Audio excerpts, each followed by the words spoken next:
Katika Biblia kuna mababa watatu ambao Mungu ametambulisha. Amemwita Ibrahim, Mungu wa Ibrahim, Isaka na Yakobo. Hata wakati Musa anaenda kuwaokoa wana wa Israeli, akasema nitawatambulishaje wa Israeli ili wakujue ni Mungu yupi? Akawaambia mimi niko ambaye niko. Akasema 60 hawataweza kukuelewa. Akawaambia waambie Mungu wa Ibrahim, Isaka na Yakobo. Ukisoma Biblia kwa makini sana, kwa sisi ambao tuna uelewa kutosha, kitabu cha Mwanzo sura ya 11, baada ya vurugu ya lugha kuchanganyika, mtoto wa Nuhu wa kwanza Jafet akavuka bahari kuu Red Sea akaenda Ulaya. Yeye huko akazaa wazungu. Bwana Yesu atukuzwe. Na mtoto wa pili ambaye anaitwa Shri, yeye akabaki katika nchi ya Israel. Na huyu Shri ukimsoma ndio anaitwa baba wa Wayahudi wa Waebrania. Yeye alibaki na lugha ya Kiebrania baada ya Babeli. Lakini maandiko yanasema mwaka wa 1950 Jafet aliposikia Shem anamwabudu Mungu anaitwa Yah ambaye ni Yahweh, na Mungu anaitwa Yael, manake Yehova Elohim, wakaitwa Yael, Yehova Elohim. Akaamua kurudi ili apambane na ndugu yake ili aenjoy nchi ya Kanaani. Ndio maandiko yanasema uzao wa Shem akiwa Tera baba yake Ibrahim walipopambana na baba yao mkubwa Jafet, walikimbilia nchi ya huo Wakaldayo ambayo leo ni Iraki. Maanake nini? Wajinga wasiofahamu utafiti wa maandiko wanazani Ibrahim yeye ni Mwarabu wa Iraki, yani huo Kaldi, lakini baba yake alikimbia vita baada ya Jafet kumshinda Shem na kizazi chake, na kule akiwa huo Kaldayo. Maandiko kitabu cha Mwanzo 11 soma yote ile. Ilipofikia umri wa mtu mzima, Ibrahim akaoa. Lakini wakati anaoa, maandiko yanasema cha Mwanzo 15 akasema akaoa mke tasa. Sema akaoa mke tasa. Maanake huwezi fanyika baba wa imani pasipokuwa na uwezo wa kutengeneza mbegu ambazo zinaweza kupandwa katika udongo usiozaa na kisha ule udongo ukazaa. Ninaongea na mtu siku ya kuachilia neema ya ubaba radose radagarada rakoshereke karadase dekataba. Inaongea nafsi ya mtu. Ndio maana huwezi pambana na Mungu wa Ibrahim, Isaka na Yakobo. Hawa wote ukisoma Biblia chini kidogo sauti. Hawa wote ukisoma Biblia chini kidogo usikie sauti. Hawa wote ukisoma Biblia walioa familia moja. Isaka alipokuwa mtu mzima akaomba Ibrahim aende katika nchi yao, lakini maandiko yanasema Isaka alioa mtoto wa kaka yake Sara, maana yake ni mchomba. Na ile familia ukisoma historia ya familia ile ya kina Sara, walikuwa matasa, walikuwa ili wazae lazima waolewe na wanaume wenye imani ya viwango vya juu sana, juu sana. Ninaongea na nafsi ya mtu, na ndio maana Yesu anawaambia Wayahudi, Ibrahim kama angelikuwa baba yenu mngeniamini, maana Ibrahim kabla hajakuwako nalikuwako. Wakamwambia wewe mwenda wazimu, haujafika hata miaka 50. Akaambia mimi ndiye niko ambaye niko, nalikuwa kabla Ibrahim.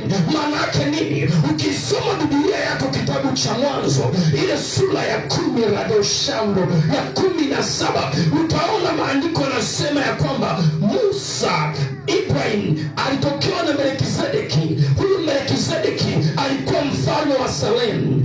Haleluya! Na alikuwa kuhani wa Mungu mkuu. Na ukisoma Ibrania sura ya 7 inasema huyu Melkizedeki alikuwa ana mwanzo, ana mwisho, ana baba, ana siku na idadi ya kuishi kwake. Maanake alikuwa ni Yesu mwenyewe. Maanake hata Yesu Musa Ibrahim alipokwenda nchi ya Kanaani, kule Yesu alivaa ubinadamu ili amlee kiroho. Mwambie mwenzako huwezi Huwezi fika mbali bila baba wa kiroho. Huwezi fika mbali bila mama wa kiroho. Huwezi fika mbali bila baba wa kiroho. Huwezi fika mbali. Achana na mafundisho potofu ya watoto wenye viburi. You can never go anywhere pasipo baba wa kiroho, mama wa kiroho. Mungu anasema ikiwa unawaona kwa macho huwezi wapenda, huwezi waamini, je, Mungu usiyemwona kwa macho waweza mpenda na kuamini? Maana yake Mungu anaonekana kupitia umbo la mwanadamu. Ama makofi ni ya watu wasio na uelewa. Kaa chini dakika mbili. Leo tuna siku njema sana. Hiki ni kitu ambacho watoto wengi ambao mzee Dume amewazaa wamefeli kukifanya. Hata makaka zangu wa kiroho wameshindwa kufanya. Tangu mzee wetu afariki, hatujawahi kuwa hata na ibada ya shukrani ya kumwenzi mzee. Ni zaidi ya miaka 20-30 kwenda nyuma, 20-30. Nilishawishi sana watoto wa kiroho mzee wangu tufanye nao kitu ratosherata kama kajedehete kwa ajili ya mzee Dume akiwa hai. Na hata wakati mzee alipata shida mwaka 2014, maana 2014 ndipo shida ilipomwanza mzee huyu Dume, Paul Joseph Dume. Yeye alikuwa ni mtume hasilia. Jambo la kwanza, baba yetu Paul Joseph Dume ambaye ndio Ibrahim kwetu, mimi nitakuwa Isaka na mwanangu Nyenza atakuwa Yakobo. Piga makofi kwa Yesu. Maana kwa Mungu wako mababa watatu, kama mbingu ilivyokuwa na utatu, Mungu Baba, Mungu Mwana, Mungu Roho Mtakatifu. Haleluya. Ndio maana mtu anayepinga utatu uelewa wake ni mdogo. Leo tuna shida kubwa ya watumishi wa Pentecost ambao wana elimu ndogo, hawajaingia kwa kina juu ya science ya elimu ya Mungu ambayo inaitwa theology. Unajua theology ziko za aina nyingi, tunazungumzia ile general theology, pure theology ambayo inaelezea juu ya Mungu ni nani. Haleluya. Makusudi yake ni nini? Sizungumzii theology ya Baptisti, sizungumzii theology ya Anglikana wala theology ya Roman Catholic. Nazungumzia pure theology.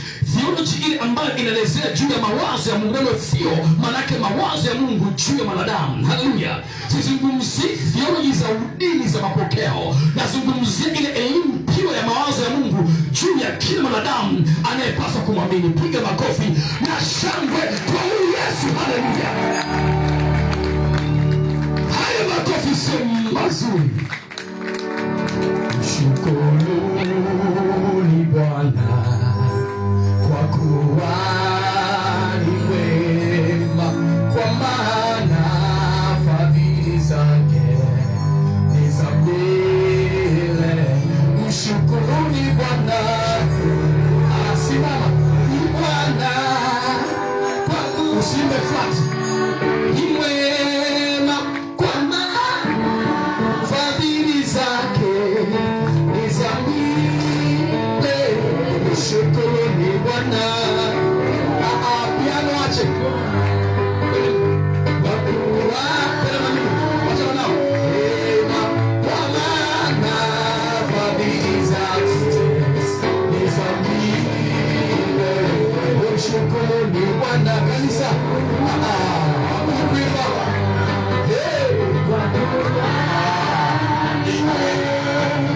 Kwa maana fadhili zake ni za milele.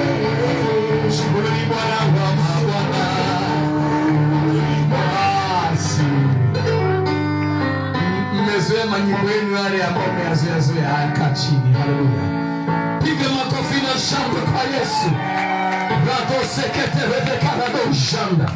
Kwa ufupi, baba yangu alimjua Yesu mwaka 1957 chini ya misionari ambaye alimlea kiroho na kimwili, hata alimsomesha, anayeitwa Bwana Buru. Ni mzungu mweupe Mwingereza. Alimshuhudia wokovu kule kijiji cha Chalinze, ambacho baada ya kijiji kuna kijiji kinaitwa hapo Milalazi, vilima vitatu, na mbele kuna kijiji cha Ngware, alafu mwisho kuna kijiji kinaitwa Magindu, ambapo Magindu upande wa kulia ni Morogoro, upande wa huku ni mkoa wa Pwani. historical babu zetu sisi walitokea huko juu Morogoro, na wakatokea juu huko Iringa, wakatokea huko juu Mbeya, na wakavuka boda wakatokea kusini mwa Afrika. Ndio maana nasikia jina Dumi. Neno Dumi ni neno la Kiruguru. Bwana Yesu asifiwe. Kwa sababu Waruguru wamezaa Wakwele. Naomba professional mzee. Kichukua roba kwa makonzi. Freto shanga rabasika, sio kule juu kumejaa nini, balance profession. Sipendi vitu vya rokoroko. Mimi na shuti vya level. Nimetoka juzi Kenya. Haleluya. Na nimetua pale Zanzibar jana. Haleluya. Kwa hiyo sitaki vitu roko. Bwana Yesu asifiwe. Ndio maana nimwambia mama anishuti kwa sababu anajua vitu vyangu. Bwana Yesu asifiwe. Sio kule juu kumechukua kule balance. Haleluya. Ninaongea na vijana na nawafundisha kazi. Haleluya. Mungu wetu anapenda vitu vya viwango. Bwana Yesu asifiwe. Haleluya. Bwana Yesu asifiwe. Kwa mzee alipozaliwa kijiji hiko, manake asili tumetokea huko kusini mwa Afrika. Neno Mkwele imezana neno la Kiluguru au la Kizuru South Africa, sema Kizuru. Manake Mwele manake mtu aliye juu au unempandia juu, Mwele, na Kizuru manake vile vile. Haleluya. Lakini pia neno Dumi, Kizuru pamoja na Kiluguru na Kikwele ina maana moja. Manake Mluguru amemzaa Mkwele. Sawa sawa. Maana yake Dumi, maana yake inasema vumisheni habari njema. Dumisheni. Lakini pia katika asili original, ukienda kule South Africa unasikia wanaimba dumiseni kuje hova uru gile rutandora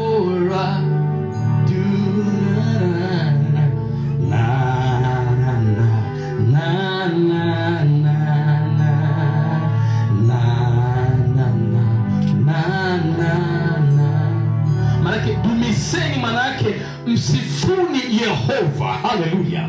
Neno dumi manake dumisha sifa za nani? Mungu ambariki mzee wetu, mama yake ipo pale. Haleluya.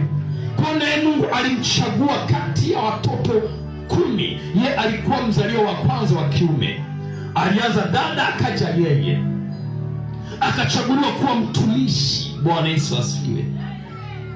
Na wakati anavuka mwaka 57 aliomba katika shamba lao, na ile shamba saa hizi ndio shamba baba yetu amerithishwa, na sisi tumerithi hilo shamba na tumemzika. Ile shamba ilikuwa na miti mitatu yenye majini ya asili ya Kizuru na asili ya Kiruguru na Kikwele. Baba alipookoka akafukuzwa kwao, akakaa juu ya hiyo miti. Asubuhi anachuka, anachukua matunda anakula, na alifunga siku 3 mahali pale. Ile miti ya majini ilikauka na majini yakaondoka, na ndio sababu ya baba yake kumpatia hiyo shamba. Sababu yetu sisi, alikuwa mtaalamu wa tiba za asili. Sema tiba za asili. Na bibi yetu alikuwa mtaalamu wa uaguzi. Ana uwezo wa kupigiwa ngoma 7 akapandisha mashetani, kisha akapewa ufunuo wa tiba mbadala. Sema tiba mbadala. Lakini Mungu ashukuriwe, kupitia baba yetu Paul Joseph Dumi, bibi aliokoka mwaka 78. Kwa macho yangu nilikuwa na miaka 4 na miezi 10. Haleluya. Na babu yetu kwa neema ya Mungu mwaka 1976 ye aliwahi naye akaokoka nikiwa na miaka 276. Haleluya. Lakini Mungu ashukuriwe, baada ya baba kuokoka alifukuzwa kwao, akasafiri safari ndefu inepaka vijiji kama 7. Maana baada ya kijiji cha Msorwa palipo kanisa lile la elimu Pentekosto na wamisionari wazungu, kijiji kinachofuata kijiji cha Mdaura. Baada ya Mdaura kinafuata kijiji cha Maturi, kinapakana na jeshi la anga, yes, Kizuka. Pale ndipo mama yangu alipozaliwa.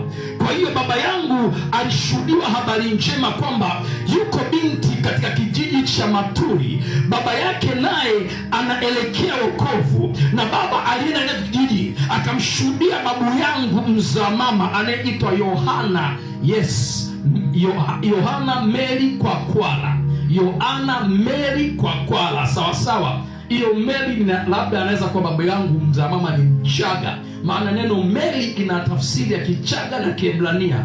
Kuna mambo huko ndani. Haleluya, Bwana Yesu asifiwe. Yohana Mary Kwakwala, jina la Mary ni asili ya Kichaga, na babu yangu mzaa mama alikuwa mweupe kumzidi mama yangu, anakuwa ndefu kama ya kwangu, mfupi kama mimi. Haleluya, sisi kwetu wote marefu. Mimi ndio nimechukua height ya mama na babu mzaa mama. Haleluya, iko kitu kinafanyika ulimwengu wa roho. Pigie Yesu makofi na shangwe na kufungua fahamu kidogo tu uweze kuelewa historia, kwa sababu hatufanyi vitu bila historia, na usiamini mtu pasipo kujua historia yake. Historia ndio ufunguo wa kumwamini mtu au mtu usimwamini. Naongea na mtu, namwambiaga hata mwanangu Nyenza, don't trust without observe the history of any person. Usiamini mtu pasipo kuchunguza historia yake. Leo si kila mtumishi wa kumwamini na kukimbilia huduma yake. Jua historia ya yule mtumishi, maana historia inaamua leo na inaamua kesho. Wengine bado waganga tu, alafu nasema mtumishi wa Mungu, nabii anakuambia chinja, kwa sababu Yesu alichinja. Soma Biblia kwa makini. Wakati wa Pasaka Yesu hakuchinja kondoo wala mbuzi. Maandiko yanasema aleta mzabibu na mkate, akasema hii ndio damu yangu ya agano jipya. Yes, mkate akasema huu ndio mwili wangu unayeenda kusulubiwa, na tunashiriki hiyo. Kwa hiyo ile ibada ya Pasaka Yesu ya mwisho hakuchinja wala hakula nyama. Angelichinja maana yake Yesu angelikuwa si mwana kondoo wa Mungu achukuae dhambi za ulimwengu, ambaye mwili wake unastahili kuliwa. Ndio maana alitumia mzabibu kama damu, na alitumia ngano isiyotiwa chachu amila kama mwili wake, na akawashirikisha wanafunzi wake, na akasema nitashiriki tena hii ile siku ya mwisho ya parapanda. Baada ya kulinyakua kanisa na kulitakasa, nitakunywa tena mzabibu huu wa dunia, yes, na mkate huu mara ya mwisho. Kisha tutavikwa miili isiyo na njaa, isiyo na magonjwa, isiyo na kifo, isiyozeeka, isiyo na mauka. Radosha taredeka radosha ramoko radosha bahanta, miili ya milele. Ninaongea nafsi ya mtu wikikorodosha bahani.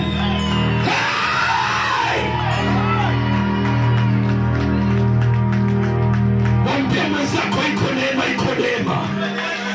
Rakasheketeketa. Mama yangu wakati anafunga siku 7, mimi nilikuwa nafunga siku 4 Mikocheni kavu, na baada ya hapo tarehe 24 nikasafiri kwenda Kenya Rodoshanga, nikawa nafunga nyingine ya siku nyingine 4 kavu. Unaona, niko kama kijana mimi kwenye funga, uoga natengenezwa na kuwa mweupe na kuwa kijana haradakata. Leo kama ukikosa ile neema ya bibi yetu, mama yetu mkubwa, haleluya, baba yenu hapa na baba yenu, basi wewe umeandikiwa mikosi. Haleluya. Kwa mzee akamjua Yesu, akafukuzwa kwao, sababu alipokuwa kabla hajaokoka alikuwa mtaalamu wa kupiga ngoma 7, utatu wa kuzimu, sifa ya kuzimu. Akizipiga hizo ngoma, mama yake anapandisha mizimu. Kumbe hata kuzimu bila ngoma kupigwa, upako wa kuzimu hauchuki, maono ya shuki. Sasa wewe ukijaribu naambiwa mwimbie Yesu, msifu Yesu ili roho ashuke, wewe umekaa tu mikono kama vile umekufa. Siku moja utakaa mochwari kwenye barafu, siku moja utakaa kule kwenye udongo, mikono imefungwa hivi, na italiwa na funza, itabaki mifupa, itagawanyika tu. Sikiliza, maandiko yanasema kila mwenye pumzi na amsifu. Maana yake pumzi ni zawadi ya kwanza ya pumzi, sio kufanya kazi na biashara. Kwanza umepewa pumzi, ukiamka tu kwanza msifu atoae pumzi, alafu ataandaa chakula, ataandaa maji, ataandaa school fees, ataandaa mchumba, ataandaa ndoa, ataandaa huduma. Yes, naongea na nafsi ya mtu. Rakasheketekete ramoto radakata. My sister, this is your season. This is your season. This is your season. This is your season. Receive. Wanayejua connection.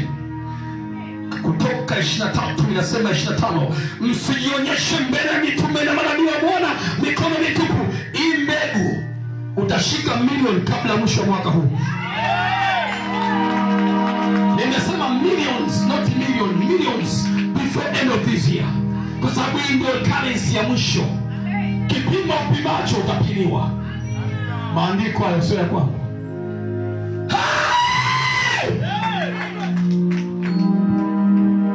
Mama yangu naye akampa Yesu maisha yake mwaka 59 akiwa jicho Maturi, ambaye naye akaitwa jina la ubatizo Esther. Nina vitambulisho vyao vya ubatizo vya Elim Pentecostal.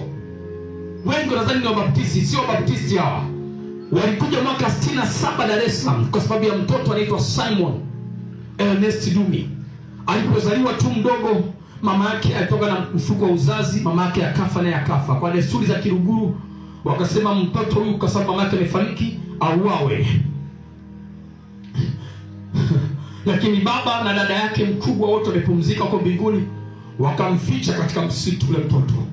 Na usiku manane wakamwendea, walikuta ule mtoto amezingirwa na simba wa kike nyuma miguu, wa kiume kichwani. Angalia neema hii, kaka yangu Simon. Haleluya. Huyu ndiye sababu ya baba kuja Dar es Salaam. Kipindiko yeye alimaliza darasa lake la 8 pale Elim Pentecostal pale chuo cha Msoro pale mjini. Baada ya Chalize Msoro, baba kumaliza darasa lake la 8, baba akaamua kusoma elimu ya kichungaji. Na baba yangu akiwa Elim Pentecostal alikuwa mwinjilisti na mission. Hii ni elimu ya kisioloji kwamba alikuwa mtume na nani? Na mwinjilisti. Piga makofi na shangwe. Na alipoingia mwaka wa 67 hapa na mke wake walifikia Kinondoni kutafuta kazi ili wapate pesa ya kumhudumia ule mtoto ambaye ndogo wake mke wake alifariki na akazaliwa na alikuwa auawe. Na kipindiko walipeleka kwanza kule Msimbazi, kule Kulasini, baraza la maaskofu. Alikaa miezi 4, wakasema sisi hapa hatulei yatima, lakini tuna kituo cha Roman Catholic pale maeneo ya pale Boma Ng'ombe pale Msimbazi Center hii hapa kwa mkuu wetu wa mkoa, sawa Charamira, sawa. Kuna Msimbazi Center ya matima pale. Ndipo alipeleka ketu Simon pale, lakini kipindi bado ana jina la Simon. Yaani baba alitembea mtotoni usiku na mavi akiwa mchanga, hajamaliza hata siku 24. Usiku toka kule kijijini mbali Chalinze mpaka kuingia maeneo ya Dar es Salaam. Alimleta akiwa ananywa mavi. Na baada ya kufika pale wakamchukua, wakasema mchungaji wa kweli ni Pentecostal, unanuruhusu tumbatize Kiroma? Na akasema haina shida, ataamua kubatiza akiwa mtu mzima maji mengi kama sinavyoamini ubatizo wa Yesu. Haleluya.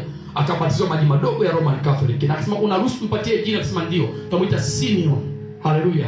Maana aliyeokolewa katika uchawi na Simeon alikuwa mchawi tangu mtoto, lakini alipomjua Mungu akatamani auziwe upako wa kuombea watu ujazo wa Roho Mtakatifu. Akaambia upako huku hauziwi kama uganga, huku upako unalipa gharama ili uweze kupokea. Haleluya, haleluya, haleluya. Kwa hiyo ndio sababu ya mzee Dumi kuja Dar es Salaam miaka ya 67, maana alizaliwa 67 mwezi wa 3. Alipofika 67 hapa ndipo baadaye alitafuta kazi. Alipata kazi kwa missionary mmoja anayeitwa Eken. Huyu Eken alikuwa ni mzungu ambaye kwao matajiri wa ndege sana. Alikuja kuwekeza ndege yake moja kwenye dhehebu la Baptisti. Kwa hiyo alipokuwa akifanya naye kazi na baadaye baba akampenda, wakaamua kushikamana, wakawa sasa baadaye pale Magomeni Baptist Center miaka ya 60 kwenda mwanzoni wa 68 wakamwajiri baba, wakamwomba awe mishonari wao na mwinjilisti wao. Kwa hiyo Wabaptisti wakamwomba mzee awe mishonari na mwinjilisti. Haleluya. Na aliyeshawishi hivi alikuwa ni Eken. Yeye alikuwa mwekezaji kwenye dhehebu la Baptist kwao mabilionea na ndege. Ndio baba akaanza kuwa mishonari wa kufungua makanisa Afrika Mashariki na Kati. Ukienda kule Lombo kuna kanisa la TAG baba alifungua miaka ya 75.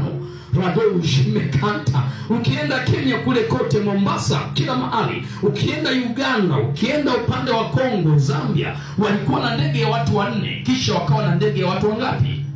Ndege ya watu wangapi? Watu 6 ambao walikuwa kisafiri kufanya hizo huduma. Hata juzi niliona maeneo mzee alipata shida miaka ya 70. Maana juzi nilipata bahati kusafiri kutoka, niliunganisha ndege, niliunganisha pale Nairobi, tukaenda mpaka Mombasa, tukaenda mpaka Zanzibar. Nikiwa juu ya anga kwenye mipaka ya Zanzibar nikatamka mambo. Haleluya. So unafahamu ukiwa juu unakamata. Haleluya. Hiyo ni siri ya kitume na kinabii. Kama huna hiyo siri, basi utabaki karagabao na uamuzi wako. Haleluya. Hauwezi tawala ukiwa chini, lazima uwe juu. Piga makofi na shangwe. Naongea na mtu. Kuna siri unapokuwa juu ya anga. Mwambie mwenzako iko siri. Ukipanda ndege usipige tu picha za selfie kwa shoka mbali hiyo ndege. Ukipanda ndege upo karibu na Muumba, shughulikia na mambo. Amesema nimewapa funguo. Mtakayofunga duniani atafungua wapi? Mbinguni. Mtakayofungua mbinguni atafungua wapi? Duniani. Hasa nikiwa juu ya anga, nikafunga baadhi ya vitu na nikafungua vitu. Rego shango. Kabla sijatoa uwanja wa Sheikh Ahmed Karume pale Zanzibar, hakataka shekete. Nimeingia Zanzibar kwa mara ya kwanza, sio na boti, sema na ndege. Ndio maana baba yetu akasema Mungu akifanisha na simba na tai, lakini pia Mungu ili atukomboe kwa sehemu ya pili ya tatu alijifananisha na mwana kondoo achukuaye dhambi za ulimwengu, sio mwana mbuzi aletaye kafara za ulimwengu, mwana kondoo. Haleluya, haleluya. Kwa nilipanda mpaka wa tai, nikasema juu ya anga hili nina control kila kitu ambacho kimekuwa uncontrollable. Ndio shamba la basika, nina change kila kitu ambacho kimekuwa unchangeable, ninavuta kitu ambacho kimekuwa unvulnerable. Ndio shamba la dada chukua video pale. Hiyo ni siri baba yako Apostle. Kuwa na wewe na Zanzibar na boti. Nimeshuka Zanzibar na ndege tangu nizaliwe na miaka 52 ndio nakanyaga ardhi ya Zanzibar, sio na boti. Kwa nini ndiko jambo?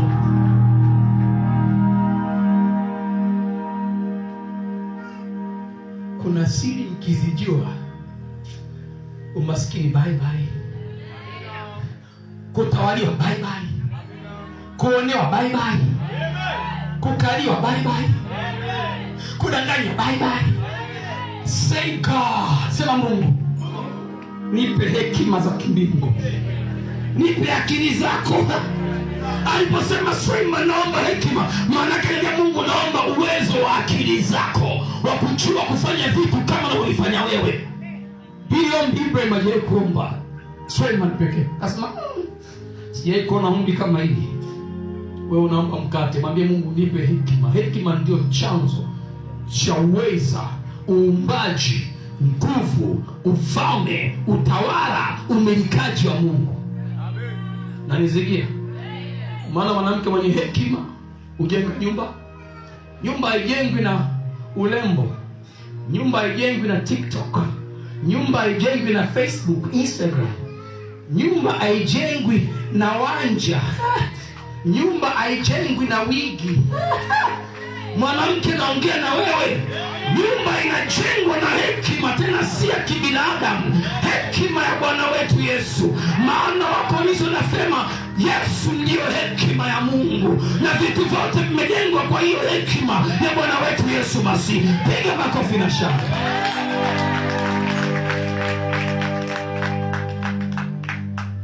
Nisikuchoshe, maneno mafupi. Umesikia na ushuhuda, mama ameokoka 59. Walifunga ndoa kwenye kanisa lao la Elim Pentecost mwaka 1962. Sema 62. Mzee Biblia na nani wa Madumi. Haleluya. Pointi 3 tu naomba uzishike kabla sijamaliza. Namalizia hapo. Leo ni ibada yetu ya mama kutuachia baraka. Ameongea prophet na bishop. Amen. Lakini yako mambo matatu nataka uyaangalie. Amen. Nataka ufanye uyaangalie. Amen. Jambo la kwanza,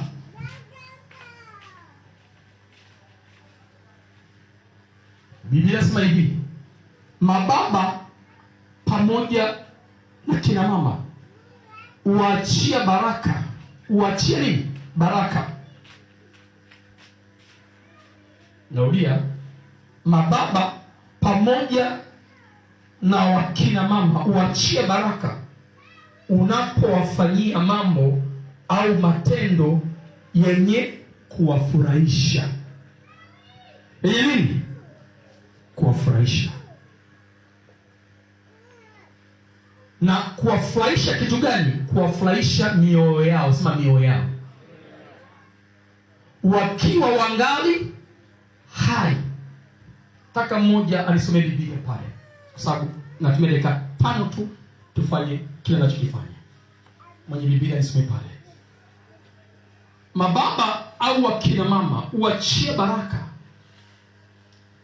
unapowafanyia mambo au matendo yanayofurahisha moyo wao. Amen. Mungu aliweka kanuni ya kwamba hawezi mbariki mtu duniani kwanza pasipo wazazi wa kimwili. Sema wazazi wa kimwili. Lakini pia amesema hawezi bariki mtu duniani, sema pasipo wazazi wa kiroho. Kwa hiyo wazazi wa kimwili kwanza wamebeba hatima ya watoto. Amen. Lakini pili, wazazi wa kiroho nao wamebeba hatima ya wana wa Mungu. Amen. Kuna baraka ambayo ni haki ya kubarikiwa ya kimwili. Sema kimwili.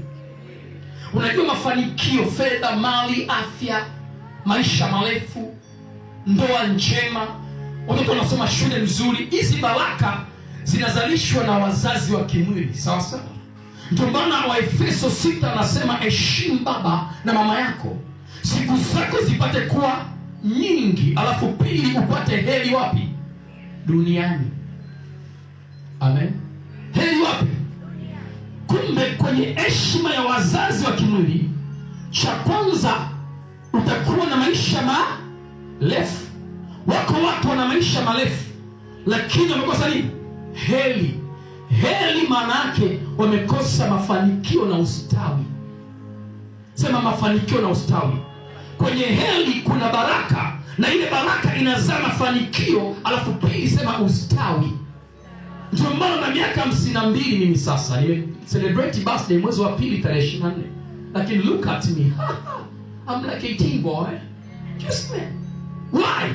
Cha kwanza si kwa sababu nampenda Mungu na upako. Nimeheshimu mafuta baba yangu Paul Joseph Dumbi, nikaheshimu mafuta huyu mama. Huyu mama mimi aliniombea mwaka 95 wakati nimefariki zaidi ya 7 na 8 mpaka nikafufuka. Na akasema aendi mochwari. Na hospitali yetu ni hapo Mikocheni Hospital wale utakaliuki. Akasema hawezi kwenda kuanzia Jumapili asubuhi.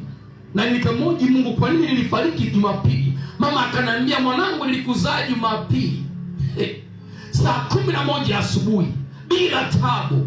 Kumbe hata waganga na wachawi wanawinda siku yako uliozaliwa, tarehe yako uliozaliwa. Naongea na nafsi ya mtu. Na mama akasema, mimi niliyekuzaa nitakaa na wewe. Nilikaa usiku au mpaka nafufuliwa. Leo niko hai kwa sababu ya ile neema na upako wangu wa kufufua wafu. Nimeuchukua kwa huyu mama rado sheke teketema hata.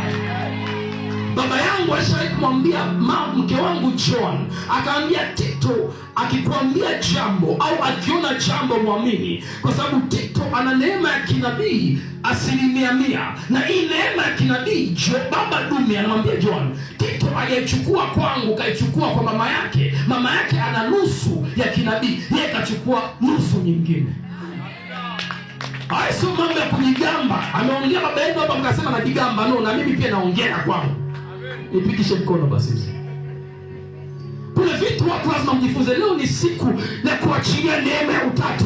Mungu wa Ibrahim, Isaka na Yakobo. Mungu Baba, Mwana na Roho Mtakatifu wako mahali hapa. Piga makofi na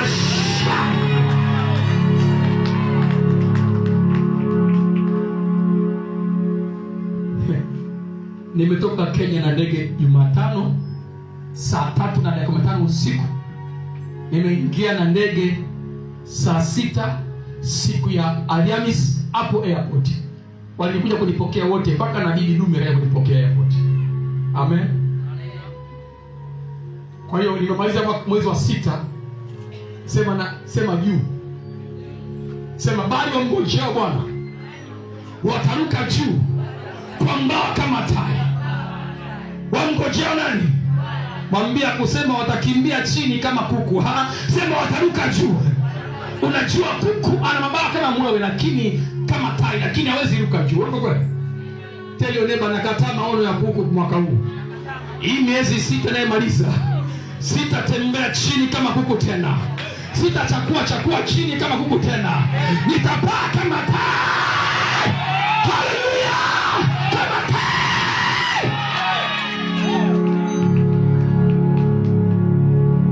Yeah, my God is good.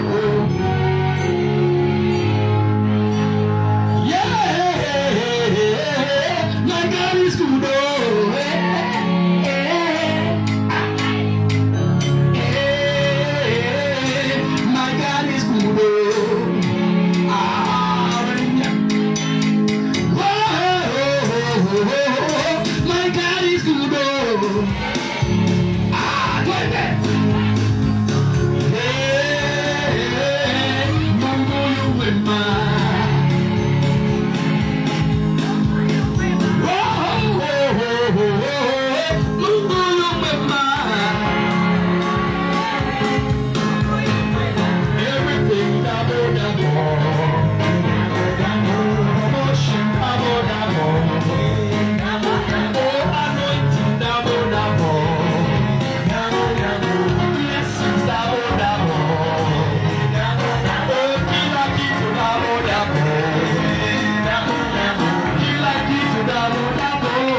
Kimwili ndo analiongoza. Kuna upako wa damu.